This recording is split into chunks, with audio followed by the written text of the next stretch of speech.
Welcome to the DCTV News at Noon program. I'm Kendra Cook. Dolores County Broadcasting Network is the producer of DCTV with support from the Southwest TV Translator Association. If you have a news topic or event you'd like to see covered, give us a call. The studio number is 970-677-4119.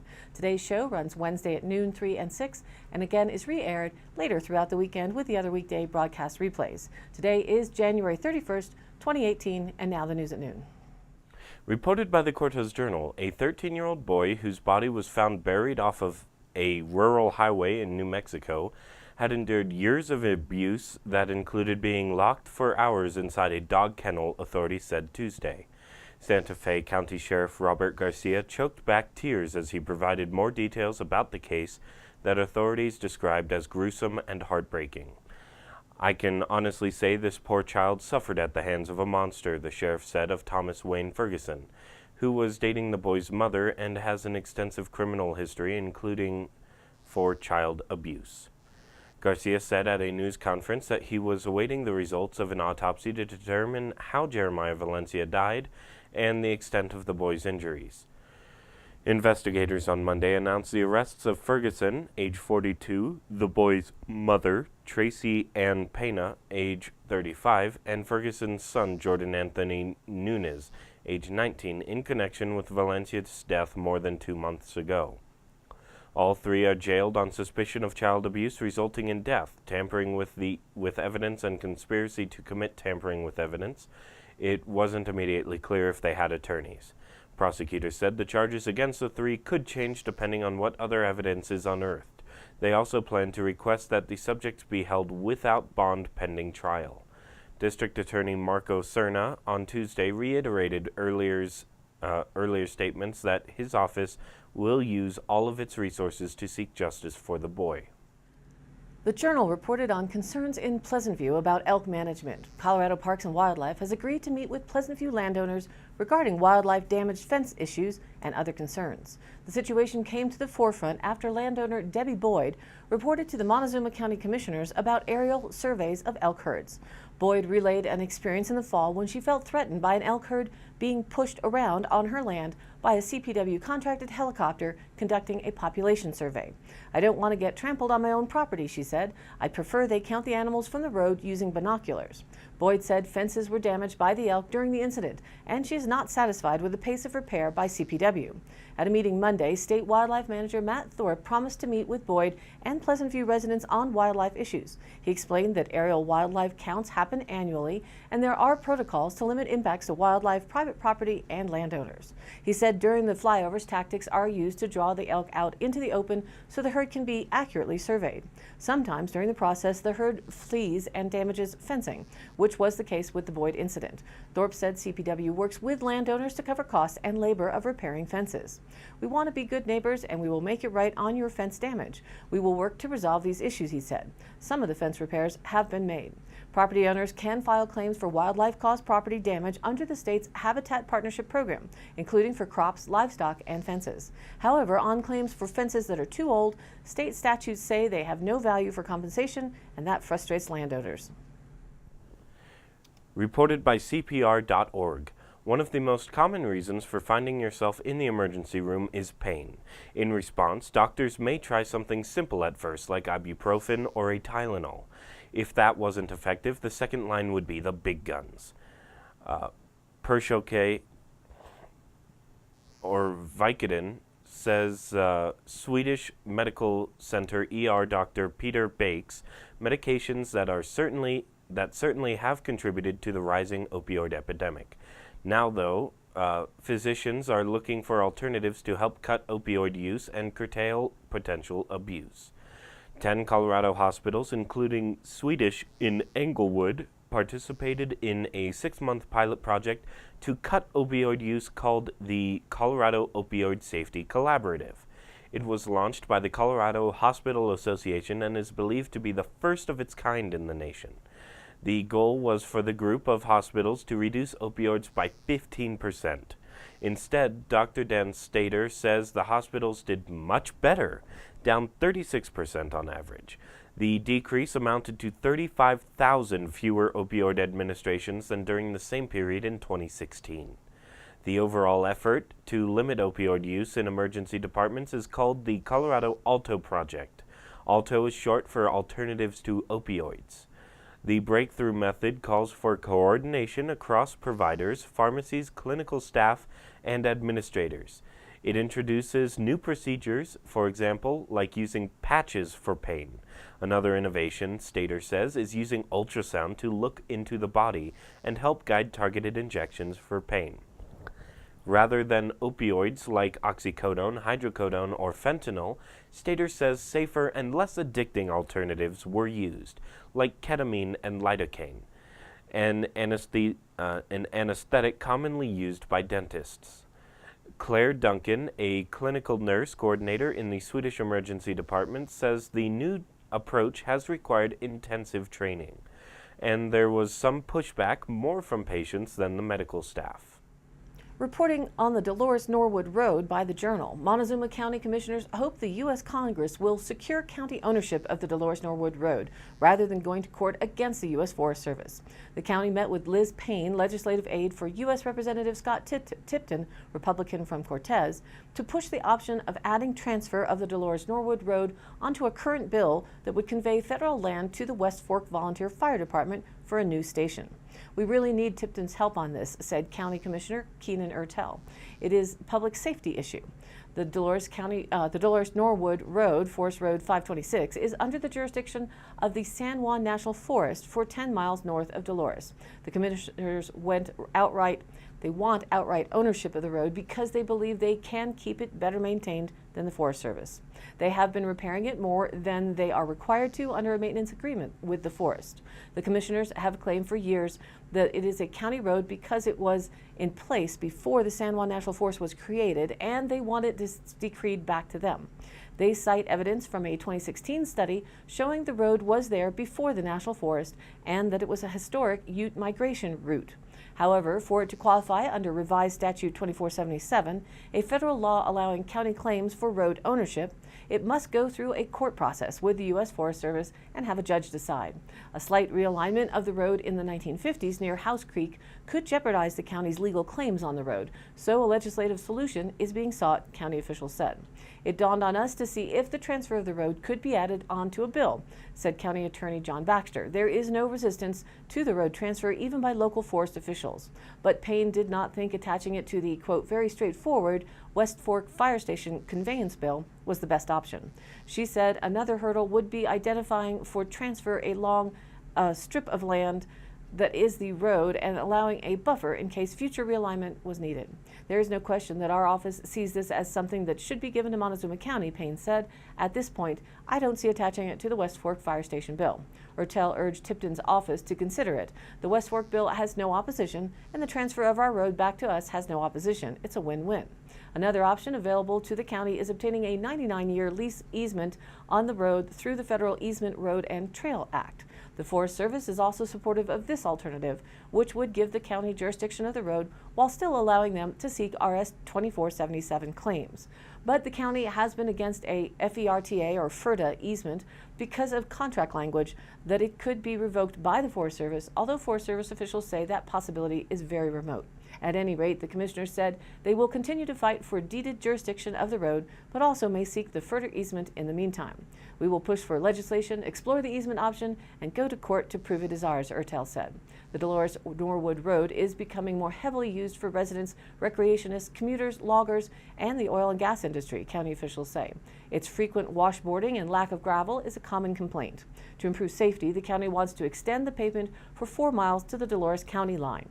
With ownership, the chip seal project would avoid time-consuming federal regulations under the National Environmental Policy Act. Also, if under county jurisdiction, National Forest transportation fees currently charged to logging companies and other commercial users of the road would be dropped.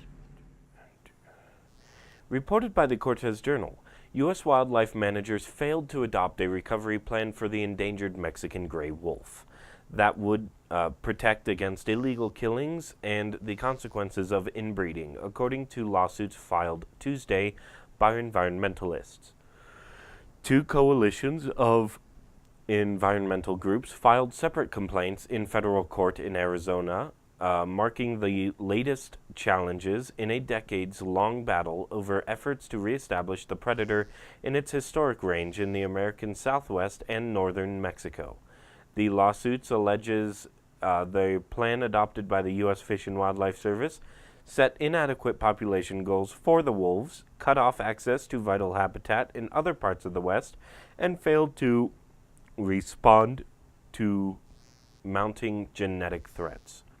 Mexican wolves urgently need more room to roam, protection from killing, and more releases of wolves into the wild to improve genetic diversity, but the Mexican wolf recovery plan provides none of those things, said Earth Justice attorney Elizabeth Forsyth, who is representing the groups. The wolves will face an ongoing threat to their survival unless major changes are made. Matthew Bishop, a lawyer with the Western Environmental Law Center, created the plan called the plan an insult to the Federal Endangered Species Act and its requirement for decisions to be based on the best science available. This recovery plan was designed by politicians and anti-wolf states, not by independent biologists, he said. Federal officials did not immediately respond Tuesday to a message seeking comment about the lawsuit, but have previously defended the plan, which was adopted in November after decades of legal wrangling and political battles. The majority of documented Mexican gray wolf deaths in the U.S. are human-caused, and officials said in the recovery plan that reducing mortalities from illegal shootings and vehicle collisions may provide our best opportunity to improve population performance and speed the time to recovery. Investigations of illegal shootings over the years have been fruitless, but federal authorities continue to offer a $10,000 reward for information leading to an apprehension of individuals responsible for illegal Mexican wolf killings. Now, other groups have donated more money as well, meaning tipsters could get as much as $58,000 depending on the information they provide. And now, let's take a look at the weather. The national weather map shows the effects of that low pressure system dipping significantly south into the central U.S., pulling down the rain and rain-snow mix still hanging over the Pacific Northwest, featuring mostly snow across the Rockies and potentially bringing some precipitation to northern Colorado. A mix of rain and snow is still possible in the Rust Belt states, and snow potential throughout New England, and still some coastal rain is possible along the eastern edge of Florida. As for the rest of the country, the high pressure remains offering dry and warmer winter temperatures. Regionally, NOAA has a hazardous weather condition alert in place. Snow is expected to develop over the northern Colorado mountains late this afternoon, spreading into portions of the central mountains tonight. Strong winds will result in some blowing snow over Rabbit Ears Pass and possibly Vail Pass later tonight. Accumulations are expected to be relatively light, ranging from 1 to 3 inches over the Park Range and Elkhead Mountains by sunrise Thursday. Accumulations for Colorado's central mountains will be even lighter, with accumulations of an inch or less. Periods of snow will continue off and on across Colorado's northern and central mountain ranges during the remainder of the week, through the weekend and into early next week. This is a big change from what was predicted earlier in the week. Locally, our 5-day DCTV outlook shows today mostly sunny with a high near 53, south-southeast winds 5 to 10 miles an hour, becoming west in the afternoon. Tonight mostly clear with a low around 28, east-northeast winds 5 to 10. Thursday partly sunny with a high near 52, northeast winds around 5 miles an hour, becoming west-northwest in the afternoon. Thursday night mostly cloudy with a low around 30, northeast winds around 5 miles an hour. Friday, mostly sunny with a high near 54, east-northeast winds around 5, becoming north-northwest in the afternoon. And then Friday night, partly cloudy with a low around 29. Saturday, sunny with a high near 52. Saturday night, mostly clear, a low around 28. Sunday, mostly sunny with a high near 51. Sunday night, mostly clear with a low around 28. You get the idea here. Monday, sunny with a high near 52. Monday night, partly cloudy with a low around 29 degrees. And now, back to the news. Reported by the Cortez Journal, animal rights activists are suing to block what they say is an unprecedented federal plan to capture thousands of wild horses over 10 years in Nevada without the legally required environmental reviews intended to protect the mustangs and U.S. rangeland. Friends of Animals accuse the U.S. Bureau of Land Management violating the National Environmental Policy Act and other laws by approving the removal of nearly 10,000 mustangs across an area near the Nevada-Utah line, almost twice as big as the state of Delaware. The roundup decision is unprecedented in size and scope, according to the suit filed Thursday in U.S. District Court in Reno. It would allow BLM to continually round up, remove, drug, and castrate wild horses for 10 years after the initial roundup, the suit said.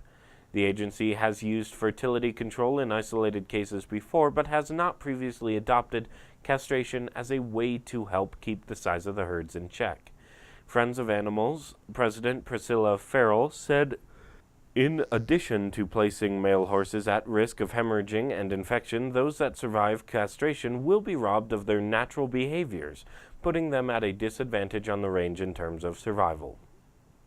Michael Harris, director of the group's wildlife law program in Colorado, said the 10-year Nevada plan would allow BLM to round up Mustangs without public notice or comment, and without site-specific analysis of each individual gather proposed in 7 different herd management areas with an estimated 9,525 horses across 4,900 square miles of federal rangeland southeast of Elko between U.S. Interstate 80 and U.S. Highway 50.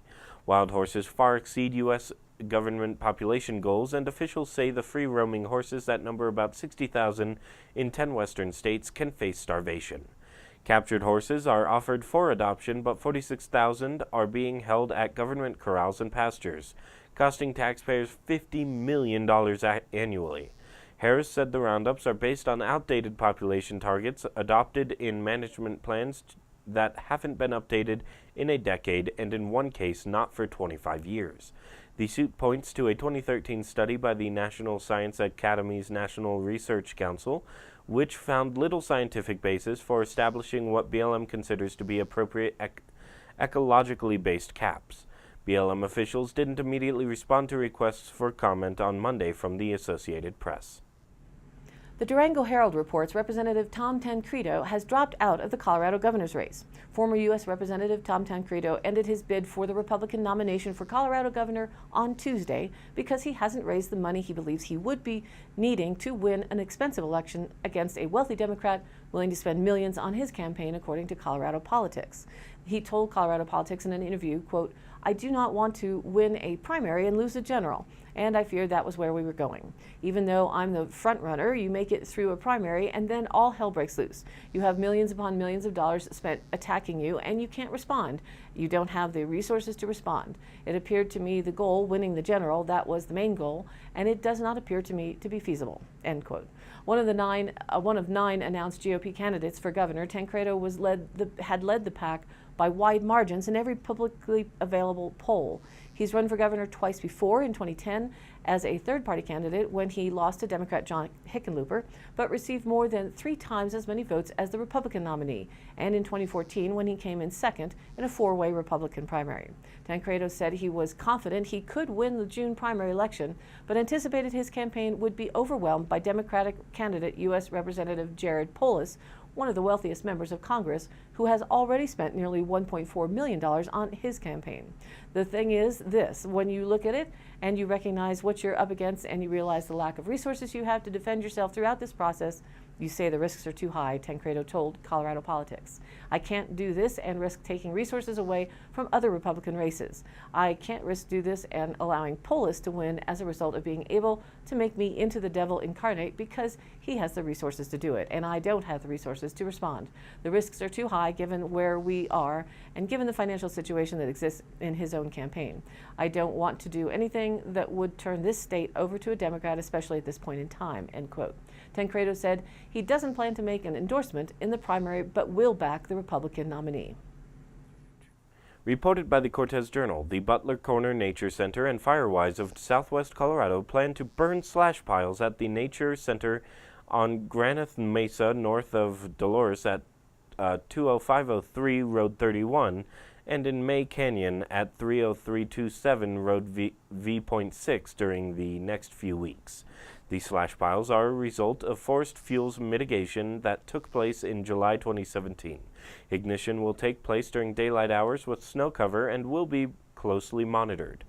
The burning crews will consist of Butler Nature Center volunteers supervised by Short Forestry LLC. Burning may start as soon as February 12th and take 2 to 4 days, depending on weather. Prescribed fire smoke may affect your health. The Durango Herald reported on a meeting on marijuana in Bayfield that drew a big crowd. The message was, "Not in Bayfield."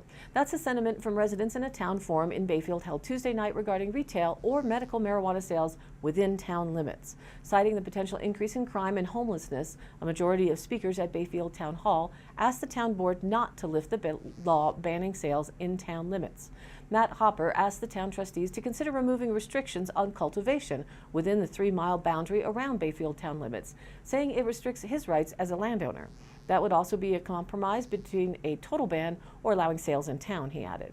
2 other residents spoke in favor of cultivating marijuana in the area but said retail sales shouldn't be allowed. Retail sales in Bayfield could raise between $50,000 to $200,000 in tax revenues, town manager Chris LeMay estimated at the beginning of the meeting.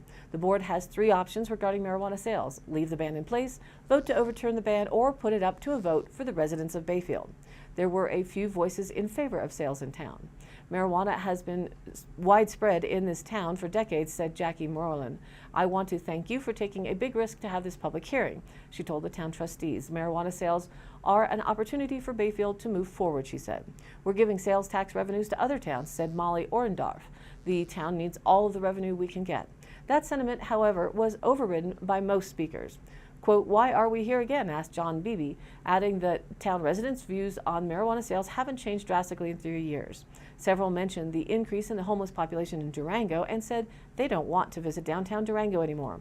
Any revenue raised by retail sales would be offset by rising costs for law enforcement and emergency services, many people said, though there's no evidence to support that fear.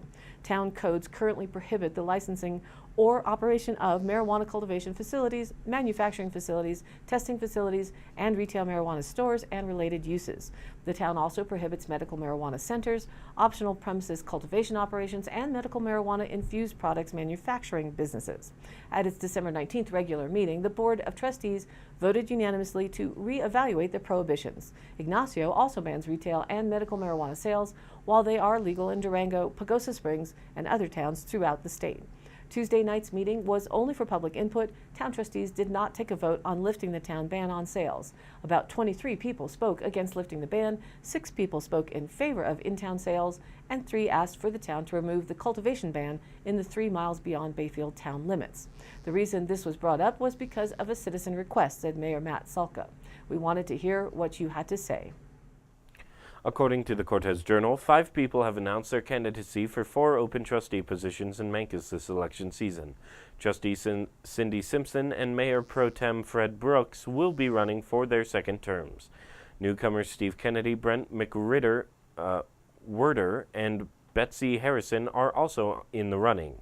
On Tuesday, the candidates' positions on the ballot were chosen in a random drawing, which put Kennedy at the top.